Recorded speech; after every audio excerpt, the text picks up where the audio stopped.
দর্শক, সাম্প্রতিক যে সেনাবাহিনীর বিরুদ্ধে গ্রেপ্তারি পরোয়ানা এবং মধ্যরাতে সেনা কুয়ের চেষ্টা, এগুলো গুজব নাকি সত্য, এসব বিষয়ে আমার সঙ্গে আছেন লেফটেন্যান্ট কর্নেল হাসিনুর রহমান বীর প্রতীক।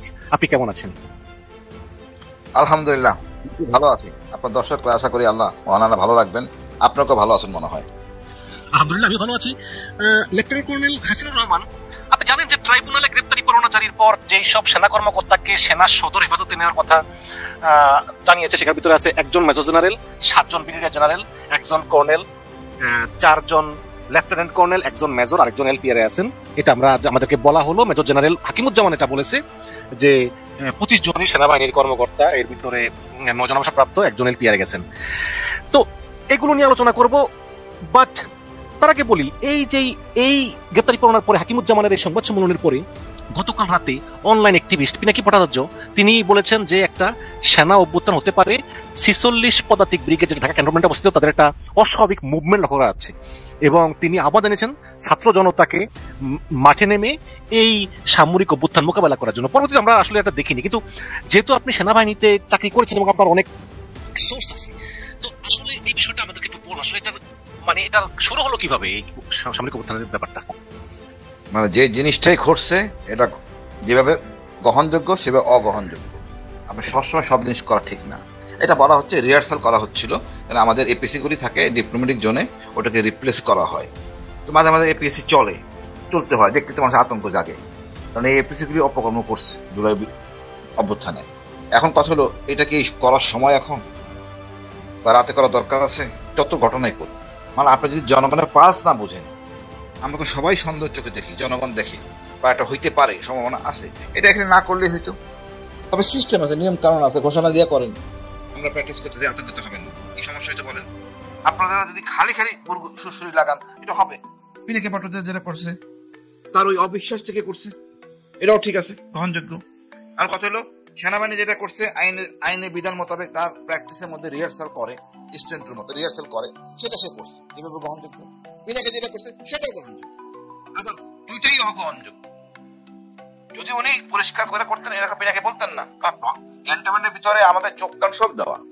এখন এই ধরনের আসলে কথা বাস্তবতা বুঝতে হবে। যারা এটা করবে বা চিন্তা করেন, সেটা 46 ব্রিগেড, কোনো সন্দেহ নাই, এটাই ঢাকার মধ্যে আছে বা শুনে আইন কানুন। এই তো আগে তো হাসিনার সময় আপনার অস্ত্রাগারে গেলেও খবর অনুমতি নিতে হইতো। আপনি তো সব জায়গায় অস্ত্র নিয়ে যাইতে পারতেন না, সব বলে গেলে কেমন হোক। আপনি জানেন ঢাকা ক্যান্টনমেন্টে কোনো ট্যাঙ্ক ঢুকতে পারে না, নিয়ম নাই, অনেক কিছুই নাই। শেখ হাসিনা যদি মনে করেন চিটাগাং বেড়াতে যেতেন, কখনো কোনো কারণে চিটাগাং এয়ারপোর্টে আমাদের ফায়ারিং বন্ধ আপনাদেরতে, আর চিটাগাং ক্যান্টনমেন্ট তো ফিস। মানে আপনি বিশ্বাস করেন না সেনাবাহিনীকে। এটা যদি অনুধাবন করতে পারতো সেনাবাহিনী, আজকে এই পর্যায়ে আসতো না আমরা। তার সামনে কিন্তু ওই দেখা যায়, আমি শুনেছি চট্টগ্রাম গেলে চট্টগ্রাম ক্যান্টনমেন্টের অস্ত্রাগারের চাবি পর্যন্ত নিয়ে নিত আওয়ামী লীগের লোকেরা। আপনি তো জানেন, দেখেন অবস্থাটা, অবিশ্বাসে কোন জায়গায়। এই অবিশ্বাস কে সৃষ্টি করছে? এই রাজনীতি নেতারা। আপনি অবাক হবেন, র্যাবের অফিসাররা, আর্মির লোক, সেও অ্যাসেম্বলি নিয়ে ডিউটি করতেছে, আর্মি করবে না। ভাই, আপনাদের আর্মি অত অবিশ্বাস করেন, বিপদ তো ডাকবেই। এই অবিশ্বাস থেকে কেন এটা হবে? আমরা এই জন্য চাচ্ছিলাম যে আজকে দেখেন কত অফিসার এই অঘটনায় জড়ায় গেছে, আরো অনেকেই জড়াবে, কিচ্ছু করার নাই। এই সরল বিশ্বাসে শেখ হাসিনাকে আদেশটা শুনে অথবা সিনিয়রের আদেশ শুনে অফিসাররা ফেসে গেছে। এটা কাম্য না। একটা আমাদের জেনারেলরা কতটা কাজ করতে পারে, কতটা অনৈতিক হতে পারে, আমরা তো মিডিয়া মেসাকারে দেখছি। কিন্তু ওই সরল বিশ্বাসে, কারণ আমরা কখনো সিনিয়র আদেশ অমান্য করি না। আজকে যে ঘটনা ঘটছে, এটা কিন্তু সহজ সমাধান ছিল। আপনারা যদি দেখেন, আপনারা দেখছেন গুম কমিশনের রিপোর্টটা দেখছেন, কত অসহযোগিতা করছে। এখন কেন পীড়া দেয় আপনাদের? আপনারা কেন সহযোগিতা করেননি? আদেশ প্রাপ্ত হয়েছে, ভেরি গুড। একটা বিচারে দণ্ড আছে তো 1 বছর থেকে মৃত্যুদণ্ড পর্যন্ত আছে, সুবিধা অনেক আছে। আপনারা যে আচরণ যেটা করছেন, আপনার কেউ বলেন নাই শেখ হাসিনার আদেশ এটা করা হয়েছে, কেউ বলে নাই। কিন্তু পুলিশ তো আইজিপি 160 সুন্দর করে বলছে, একটা অফিসার বলতে পারতো না? কেউ বলে নাই। আপনারা ভালো থাকবেন, পরিষ্কার থাকবেন, আকাম করবেন, মনে করেন না বললে পার হয়ে যাবেন। এখন কষ্ট করতে হবে। এই সিনিয়র জেনারেলদের কথা শুনছে, জুনিয়ররা বলতে চাইছে, আমাকে অনেকেই বলছে, কিন্তু এনাদের জন্য, এনাদের ক্ষমতা কতখানি জানেন না, কিচ্ছু করার নাই। আপনারা দেখছেন জেনারেল নাসিমের কু, কিছুই করতে পারে নাই। আবু সালেম মোহাম্মদ নাসিম, হ্যাঁ, আইনের ঊর্ধ্বে কেউ না। মনে কষ্ট লাগবে, মনে কষ্ট আমারও লাগে। আমি ওই দিন ক্যান্টনমেন্টের পাশ ভিতর দিয়ে ওই জায়গা দিয়ে আসতেছিলাম, ওই মেসের পাশ দিয়া, ভাবতেছি না বাচ্চারা কানবে, বউরা কানবে, যেভাবে আমার বাচ্চারা কানছে। প্রতিহিংসা পরেন হইতে হয় না, আপনার বোঝা উচিত ছিল। একটা অফিসার স্বীকার করে নাই। মানে আপনি তো গুম কমিশনের যে রিপোর্টটা দেখেন তখন বুঝবেন যে কতটা অসুবিধা করছে, কতটা কষ্ট করে করতে হয়েছে। আপনারা ইতিহাস জানেন না, আপনারা এখন এক একজন এক এক কথা বলতেছে জিয়া রহমান এখানে বিচার করছে। আরে সেটা তো মানবতা অপরাধ হয় নাই, সেটা তো মানবতা অপরাধ হয় নাই, এটা মানবতা অপরাধ। জিয়া রহমানের সময় কি কেউ গুম করে রাখা হয়েছিল? সবাই জানতো। জনাব হাসিনুর রহমান, যদি আমরা ফিরে আসি মেজর জেনারেল মোহাম্মদ হাকিমুজ্জামানের যে সংবাদ সম্মেলন তিনি করেছেন, সেখানে তিনি বলেছেন যে আন্তর্জাতিক অপরাধ ট্রাইব্যুনালের যে আদেশটা, সেই আদেশের অনুলিপি তারা পাননি। এটা কি সরকারের ব্যর্থতা না? এই গেল এক। আর একটা প্রশ্নটা লেজও লাগিয়ে দেয়, সেটা হচ্ছে যে তিনি বলেছেন যে ডিজিএফআই হচ্ছে প্রধানমন্ত্রীর অধীনে, তার মানে ইউনূসের অধীনে। সেখানে যদি কোনো আলামত বা নষ্ট করা হয় বা বিল্ডিং কে এভাবে ধ্বংস করা হয় আলামত নষ্ট করার জন্য, এটা তো আমরা দায়ী না। আমরা তো সেখানে গেলে আমাদের অনুমতি নিতে হয়। তো এই দুইটা ব্যাপার আপনি যদি কিছু বলেন। প্রথম হচ্ছে যে তারা কোনো অনুলিপি পাননি, দ্বিতীয় হচ্ছে যে ডিজিএফআই এর এই ব্যাপারে তারা বলছেন আমরা জানি না। আচ্ছা, অনুলিপি পাইতে আপনারা জানেন না? আপনার ডিজিএফআই লোক আইসিডিতে নাই? ডিজিএফআই লোক আইসিডি কভার করে না? আমার সামনে তো দুইবার ধরা পড়ছে, আমি আবার যেহেতু ডিজিএফআই বলছি, তোমরা এমন লোক দাও নিজে পরিচয় ডিজিএফআই দিয়ে ঢুকে, তোমাদের এই অবস্থা এই। আমার কথা হলো, এটা বড় কথা না, আপনি সরল উদ্দেশ্য, সৎ উদ্দেশ্য আপনারা জানেন, দেখছেন। নিজে উৎস নিয়ে জিজ্ঞেস করেন না কেন? তাজুল ভাই অনেকের নাম তারা জানে, নিজে উৎস নিয়ে জিজ্ঞেস করেন না কেন? সবার নাম তো দেওয়া হয়েছে, তারপর কাজ করেন না কেন? আপনি আদেশের জন্য বসে আছেন কেন? আপনি যদি মনে করেন জার্নি টাইম 48 আওয়ার্স, এখন তো সেই 48 আওয়ার্স লাগে না। ওই আমাদের এক জায়গাতে মুভ করতে 48 ঘন্টা সময়, অন্তত একদিনে আসা যায়। বাট এটা তো কথা না, এটা তো দায় এড়ানোর একটা মানে অবস্থান। হাকিম ভালো মিষ্টি কথা বলে, বাট কথার মধ্যে অসহযোগিতা, সেটা বোঝা যায়। আপনারা উচ্চ ব্যাখ্যা করছেন, এটা প্রকাশ পেয়ে গেছে। কে প্রকাশ করছেন? আপনারাই তো করছেন, আপনারা জেনারেলে তো করছেন। তাহলে আপনার দায় আরো নিবে কেন? অন্য আপনাদের অপরাধের দায় অন্য জেনারেল কেন নিবে? আপনি জানেন না এই যে অফিসারটা, যে জেনারেল যে পলায় গেছে, যে অফিসারটা, আচ্ছা এই যে মেজর জেনারেল কবির, এই দায়টা আসবে। আপনি জানতেন না সে অপরাধী? কে জানতো না? বহু আগে সেই বিডিআর অফিসার বলছেন, উনি আমাকে আদেশ ফায়ার করতে বলছেন। লেফটেন্যান্ট কর্নেল রেদওয়ান বলছেন যে আমি মেজর জেনারেল কবিরের নির্দেশে ফায়ার করেছি, রামপুরাতে গণহত্যা করেছি। এখানে অপরাধ কয়েকটা, মানে রেদওয়ানের জুনিয়র অফিসার ভাই, লেফটেন্যান্ট কর্নেল, এটা মেজর জেনারেল, তা প্রধানমন্ত্রী এমএসপিএম, সে যদি রিং করে, ও তো মানে পারলে তো মানে আরো অনেক কিছু করতো। আমাদের এরকমই স্পিড থাকে। লেফটেন্যান্ট কর্নেল গায়ে মেজর জেনারেল হাত করে, আর সে বলছে, বুঝেন এই মেজর জেনারেল পলাই গেছে, এর কি দাঁড়াইলো? এরপরে কোন লেফটেন্যান্ট কর্নেল মেজর জেনারেল কথা শুনবে না, তো এরা কাদ্দার। আচ্ছা হাসিনুর ভাই, এই মেজর জেনারেল কবির আসলে কোথায় আছে আপনি জানেন? যে কিভাবে পালালো, কোথায় আছে, বা কারা সহযোগিতা করেছে? আপনি প্রকাশ্যে বলতেছেন কোথায় আছে? আমি পাইলে তো বলতাম ভাই আসে সারেন্ডার করো, ইজ্জতটা বাঁচাও। নাই, সে তো হয়তো আমার মনে হয় যাইতে পারার কথা না, আবার যেতে পারে, সে তো জানে, গুজব শুনি তামাবিল সীমান্ত দিয়ে নাকি। এটা সহজ সমীকরণ, তামাবিল ময়মনসিংহ, বাট এটা সহজ সমীকরণ। হয়তো পরে এখন বইলে আমাদের সব ইন্ডিয়ার ওই পারে দিয়ে ভুলাই দিলে পরে গেল, বাট আমার কথা ওইটা না, এটা এটিটিউডের ব্যাপার। আপনারা যদি অনেক মানে হ্যাঁ একজন অফিসার ভাই বলতো তার কৃতিকের অধীনে আমরা কাজ করে বিপদে পড়ছি, কেউ বলে নাই। আপনার পিএম যে করলেন হাসান নাসিরে, তার সাথে পিএম যে করার জন্য সেনাপ্রধান বলতে পারেন নাই। এখন পর্যন্ত অফিসাররা দাঁড়াইতেছে না, বলতেছে না স্যার ওনার জন্য এটা হয়েছে, নিজেরও তো মধ্যে কথা বলে, প্রত্যুত্তর দেয়। এই কালচারটা না হলে আগামীতে এই জিনিসটা হবে। আমরা ভাই এত চেষ্টা করছি সংস্কারের জন্য, সংস্কার করে নাই ভাই। আরেকটা প্রশ্ন জানি কি বললেন, মজার প্রশ্ন। না বলছেন যে নথি, ওই নথিটা তাজুল ইসলাম বলতেছে নথি পাঠাইছি, কিন্তু হাকিমুজ্জামান বলতেছে নথি পাই নাই। নথি তো আসতে মেসেঞ্জারের মধ্যে ডাক দিবে। আমার সেনাবাহিনীর মধ্যে ডাক থেকে 800 টাকা ডাক করতে সময় লাগে।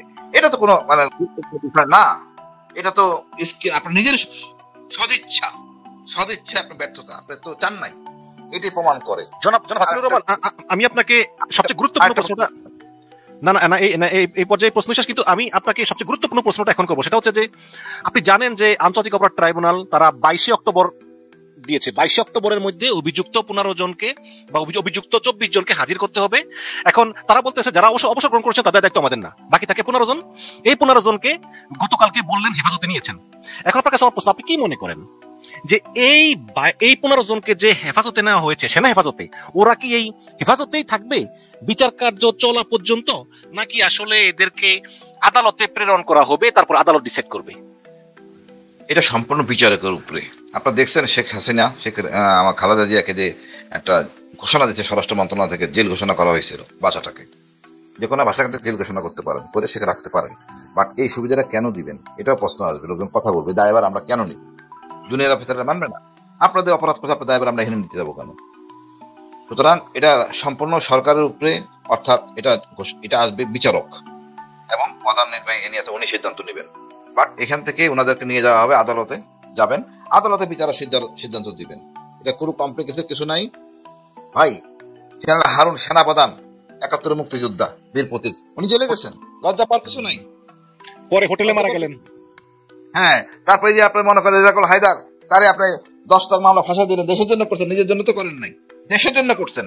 আপনার কার জন্য করছেন? হাসিনার জন্য করছেন। আর সে কি কাজ করছেন আপনারা চিন্তা করতে পারেন? আপনারা এত তাই মুক্তি যাচ্ছেন, লজ্জা লাগে না? আপনি বাচ্চাদের কাছে কি উত্তর দিবেন? নিজের বাচ্চার কাছে কি উত্তর দিবেন? আপনারা সব ডিজি চলে গেছেন পলাইয়া। হ্যাঁ ডিজে ভাই, আপনি খালি হাসিনার কথা বলেন, সব ডিজি ভাই পলাই গেছে। 2জন জেনারেল মিসিং, সেনাপ্রধান মিসিং, কিচ্ছু বলার নাই। আমাদের এমন জায়গায় নিয়ে গেছে শেখ হাসিনা। আমি তো মনে করি এমন কিছু করা উচিত, সেনাবাহিনী হলে ওই যে সৌদি আরবে গেলে পাথর মারে না শয়তান রে, এরকম একটা জায়গা বানানো উচিত যেখানে পাথর মারবে হাসিনার নামে। এরা আমাদেরকে শেষ করছে, এরা আমাদের সেনাবাহিনীটাকে কলঙ্কিত করছে। এই হাসিনা, আওয়ামী লীগ, তার সিদ্দিকী, এই গং, আমি লজ্জিত। বাট আইনের গতিতে চলবে, দণ্ড কম বেশি হইতেই পারে, ক্ষমাও হইতে পারে, সরল বিশ্বাসে অনেক ক্ষমা হয়। এই যে ক্ষমার কথা বললেন, আমি শুনতেছি মামুন খালেদকে নাকি রাজসাক্ষী করা হবে। এখন আমার প্রশ্ন হচ্ছে হাসিনুর রহমান ভাই, সেটা হচ্ছে দুইটা প্রশ্ন। একটা হচ্ছে অনেকের নাম দিল, অনেকের নাম দিল না। আমরা শুনলাম লেফটেন্যান্ট কর্নেল কিসমত হায়াত, যিনি কিনা এই সুমনকে গুমের সঙ্গে জড়িত, তার ব্যাপারে কোনো কথা নাই। আরো অনেকে আছে, তার ব্যাপারে কোনো কথা নাই। এই গেল একটা। আমি পরিষ্কার করি, দেখেন এমন কিছু করা যাবে না যা নিয়ে, এখানে তো বিচার হচ্ছে আইন মোতাবেক। বিচার তো হাসিনা মতো হয় নাই। আমার যে মনে করেন চোখ বাইন্দা জম টুপি লাগায় পানিতে মাটিতে ফ্লোরে ফেলাই রাখছে, এটা আইন মোতাবেক হয়েছে, হয় নাই। বাট এই বিচার হচ্ছে আইন মোতাবেক। কেউ সাক্ষী আছে কিনা, সাক্ষী না থাকলে কেমন হইবে বিচারটা বলেন আমারে? এই জন্য টাইম লাগবে, এটা আস্থায় আসে। মামুন খালেদের রায় পাবে না, বিচার কেস, আমার কেস, মামুন খালেদের রায় পাবে না। প্রেস সচিব যে আর কোন সেনা কর্মকর্তার নামে মামলা হবে না, উনি এটা বলে অপরাধ করছেন, পরিষ্কার কথা। উনি সেনাবাহিনী বিচার জানেনই না। আমি মামলা করছি না, আমার কে করছে? আমার বিচার কে করবে? আমি লোয়ার কোর্টে করবো? এই কোর্টে না থাকলে তো উনি এটা বলার অধিকার রাখেন। আপাতত আমি বলতে চাই শফিকুর রহমানের কথা দিয়েই, তিনি যেহেতু বলতেছেন যে আর কোন সেনা কর্মকর্তার মামলা হবে না, কিন্তু আমরা শুনলাম যে 2টা মামলা হয়েছে, তৃতীয় আরেকটি মামলা হবে, যাতে প্রধান আসামি হবেন সেনাপ্রধান জেনারেল ওয়াকারুজ্জামান। এই ব্যাপারে আসলে আপনার কাছে তথ্য আছে কিনা?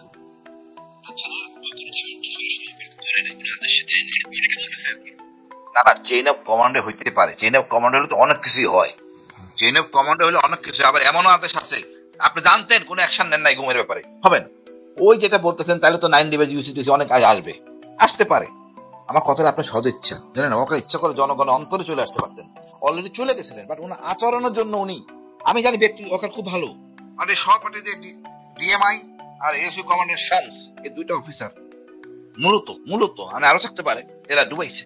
আমি বহুবার বলছি যে ভাই, কাউকে আত্মসমর্পণের মধ্যে বা সরি বলার মধ্যে কেউ ছোট হয় না, সে বড় হয়।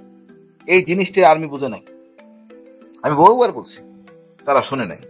আমি এটাও বলছি ভাই, আমাদের অফিসার দিয়ে আমরা ফাইনালাইজ করিয়া আমরা সেট করি এরা ক্রিমিনাল, শুনে নাই।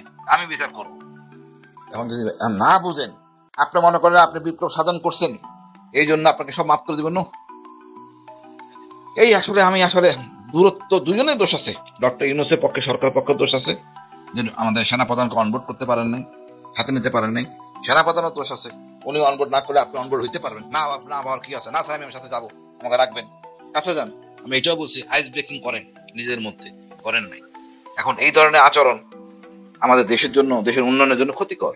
জনগণের আস্থা থাকে না, যে দেশের সেনাবাহিনীর উপরে জনগণের আস্থা থাকে না, বড় দুর্ভাগ্য জাতি আমরা, বড় দুর্ভাগ্য জাতি। আমি শুনলাম যে কেরানীগঞ্জ কারাগারে সাবেক পুলিশ প্রধান চৌধুরী মামুনের জন্য বিশাল এলাহি আয়োজন, সে খুব আরামে আছে, এসি রুমে থাকে, ভালো ভালো খাবার টাবার খায়। এখন জুলাই আন্দোলনে সবচেয়ে বেশি মানুষ মারা গেছে পুলিশের গুলিতে, কোনো সন্দেহ নাই। সেই সময়ের সেই পুলিশের প্রধান যদি রাজসাক্ষী হয়ে মুক্তি পেতে পারে, সহজে তাকে ছেড়ে দেওয়া হবে, তাহলে এই 15 জন সেনা কর্মকর্তা তারা কেন স্বীকার করতে পারবেন না? আপনার কি মনে হয় আসলে জনাব লেফটেন্যান্ট নাসিরুর রহমান, যে আসলে এদের বিচার হবে নাকি গোপনে গোপনে একটা সমঝোতা সরকারের সঙ্গে আসলে হওয়ার সম্ভাবনা আছে? যেই সরকারি এই সমঝোতা কথা চিন্তা করবেন তারা শেষ হয়ে যাবেন। ক্ষতিগ্রস্ত কাছে ক্ষমা চান, ক্ষতিগ্রস্ত হয়তো উদার, মাফ করতে পারে, আর কারো ক্ষমতা নাই, মৃত্যুদণ্ড পেতে হবে। ক্ষতিগ্রস্ত সরি বলেন, রাস্তার কাছে সরি বলেন, বলেন এই লোকদের জন্য আমরা অপরাধী হয়েছি। আপনারা তো সেদিকে যান নাই, আপনি হেডম নিয়েছিলেন, আমরা অপরাধ করছেন, আবার ঘাড় উঁচু করে থাকবেন, নো আমরা সেরা, নো, এইখানে ডুবাইছে আপনাদের। কোনো মাপ করার অবকাশ নাই। আপনি ডিভিশন পাবেন, ডিভিশন দেওয়া হবে, মানবতা অপরাধী ডিভিশন আছে কিনা জানি না। আরে আমারও তো ডিভিশন দিয়েছে দেখবে করিম ভইয়া, এই যে আমাদের যার নাম বললেন মামুন খালেদ, সে আমার ডিভিশন দিতে দেয় নাই, রিট করে নেওয়া হয়েছে তাও দেয় নাই। কোন জায়গায় আপনার হস্তক্ষেপ করেন নাই, কি করেন নাই মানুষের সাথে? আপনাদের বিচার হওয়া উচিত। দেশের একটা এক্সাম্পল থাকবে, বললাম না, একটা ইয়া বানাইতে হবে, একটা শিক্ষা নির্বাহের মধ্যে একটা জায়গা থাকবে যেখানে মানুষের জুতা মারবে, সেনাবাহিনী জুতা মারবে, পরিবার, আওয়ামী লীগ, এছাড়া আর কোনো আমাদের মনের রাগ আমরা প্রকাশ করতে পারতেছি না আর কি। আপনি যে বললেন ভাঙতে পারলাম যে সরকার ক্ষমতায় আসবে, যে সরকারই এদের সঙ্গে সমঝোতা করবে তারা বিপদে পড়বে, কিন্তু আমরা দেখলাম যে বিএনপি এবং জামাত এই দুইটা দল এই বিচারকে সমর্থন জানিয়ে বিবৃতি দিতে 3-4 দিন সময় নিল, 4-5 দিন সময় নিল। এর কারণটা কি আপনি মনে করেন? এর কারণ হলো যে নির্বাচনে সেনাবাহিনীর ভূমিকা খুব গুরুত্বপূর্ণ, তাদের জনগণের উপস্থিত কম, এই জন্য সেনাবাহিনীকে না হাত বলে যদি কিছু করা যায়, অসৎ উদ্দেশ্য। রাজনীতিবিদ আমরা কি চরিত্রহীন, আমি কিছু বলার নাই, প্লিজ গো টু জনগণ, জনগণে বলেন ঠিক আছে কি করবেন না। অসৎ উদ্দেশ্যে ক্ষমতা যাবে, চুরি জামারি করবে। দুর্ভাগ্য জাতি আমাদের, আমরা সংস্কার করতে পারলাম না। সেনাপ্রধান যদি সংস্কার কাজটা তাহলে আজকে হিরো হয়ে যেতেন, তখন উনি ক্ষমা চাইলে জনগণ বলতে হ্যাঁ ঠিক আছে আমরা ক্ষমা করলাম, আমাদের ক্ষতি করুন দেন, আমরা ক্ষমা করলাম, ফিরতে পাবো না। সুযোগ ছিল অনেক ভাই। এই ভারতের প্রেসক্রিপশন ওই মাঝখান দিয়ে আমার কিছু বলার নাই, দুঃখিত যে আমরা সুযোগ ছিল আমাদের, অনেক কথাই হয়েছে কিন্তু উনি শুনেন নাই, যার জন্য আজকে জাতি বিপদে, সেনাবাহিনী বিপদে। বাট সেনাবাহিনী ধ্বংস হওয়ার কোনো স্কোপ নাই, আমি আবারও বলি সেনাবাহিনী ধ্বংস হওয়ার কোনো স্কোপ নাই। 100 অফিসার গেলে 200 অফিসার গেলে কিচ্ছু আসা যাবে না। আমরা শক্তিশালী, আমরা শক্তিশালী সেনাবাহিনী, ইয়াং অফিসার জেনারেল হবে, কোনো সমস্যা নেই। যারা অপরাধী বিচার করতেই হবে কম বেশি, বাট তাদেরকে আর্মিতে রেখে কোনোভাবে চালানো সম্ভব না। জি জনাব হাসিনুর রহমান, আপনার কাছে আমার শেষ প্রশ্ন সেটা হচ্ছে যে জেনারেল ওয়াকার, তার ভবিষ্যৎ আপনি কি দেখেন?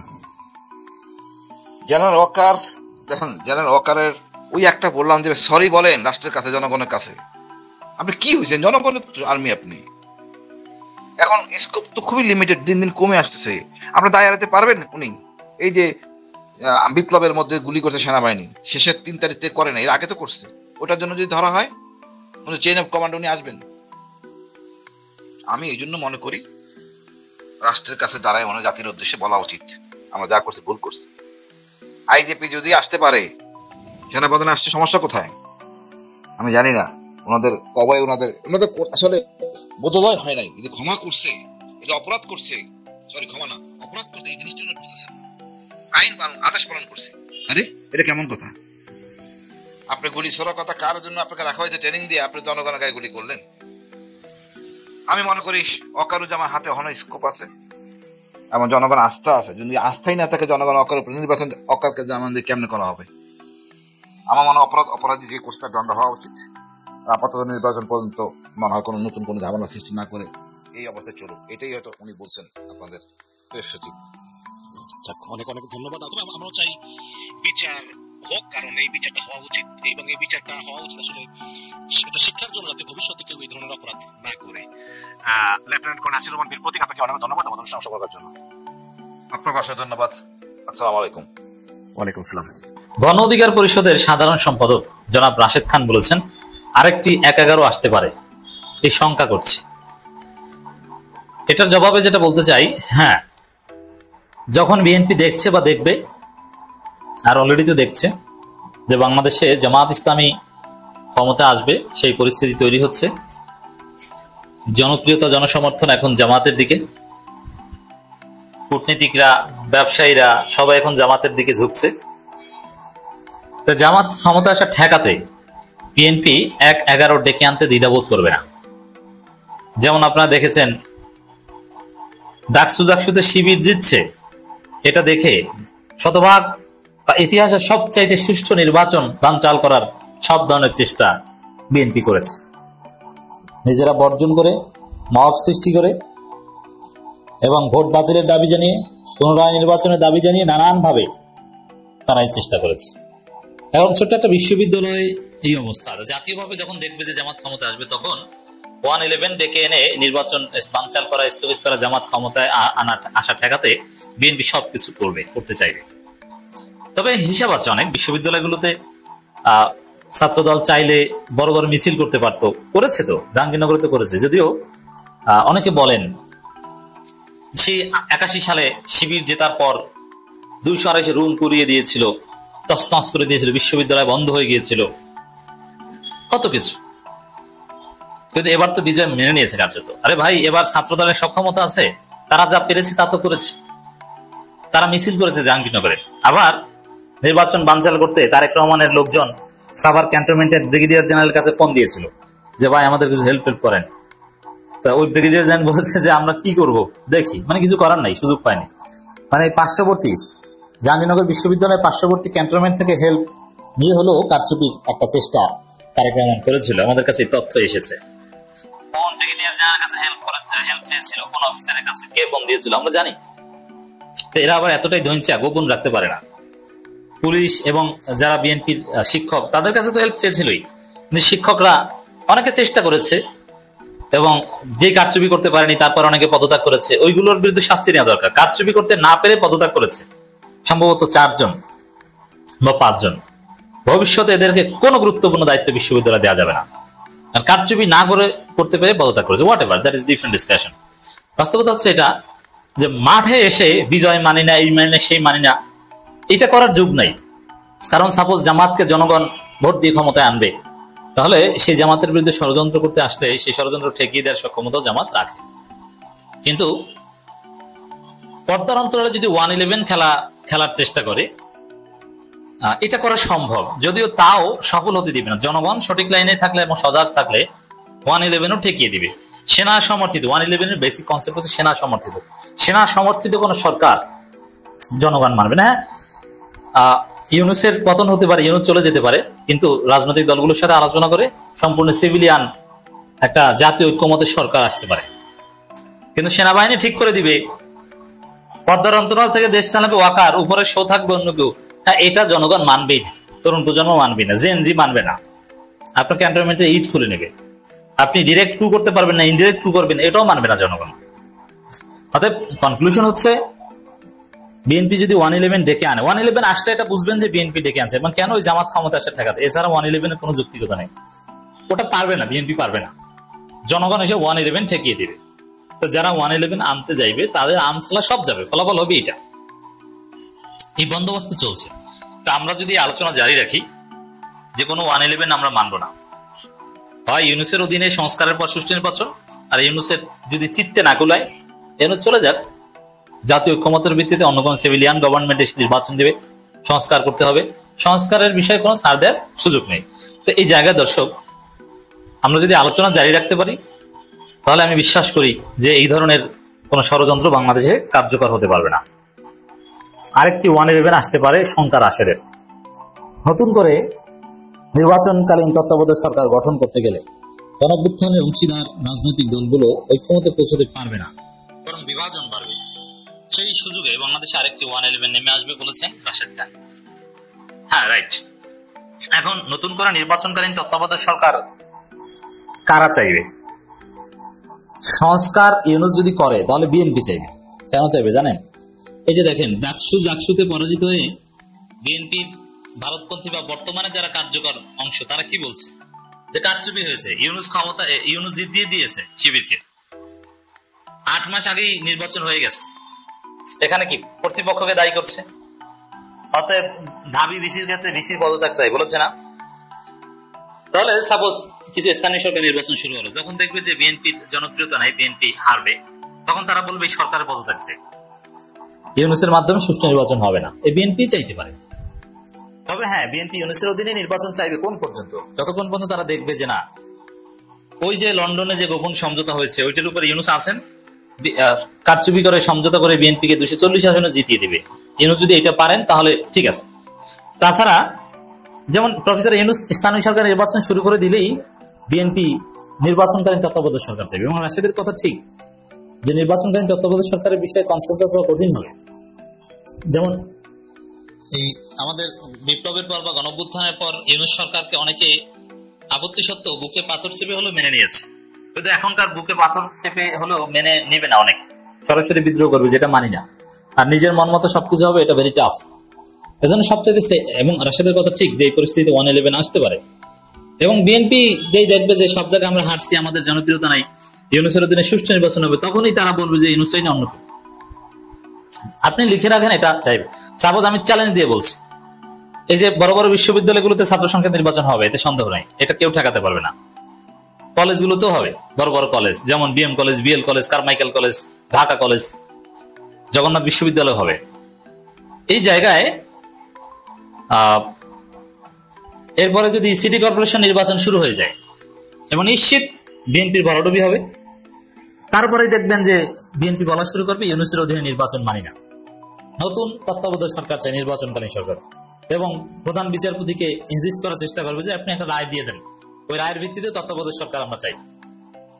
এই জন্য যা করা দরকার সেটা করার চেষ্টা করবে। অতএব বাংলাদেশে 111 যদি আসে সেটা বিএনপি ডেকে আনবে, আর পরিস্থিতি যেদিকে যাচ্ছে, এবং আমার যথেষ্ট বিশ্বাস যে এই বিশ্ববিদ্যালয়গুলোতে ছাত্র সংখ্যা নির্বাচনের ডামাডোলের মধ্যেই হঠাৎ করে কয়েকটা সিটি কর্পোরেশন নির্বাচনের তারিখ ঘোষণা হয়ে যেতে পারে, এরপরে বিএনপি 111 ডেকে আনতে শুরু করবে। কিন্তু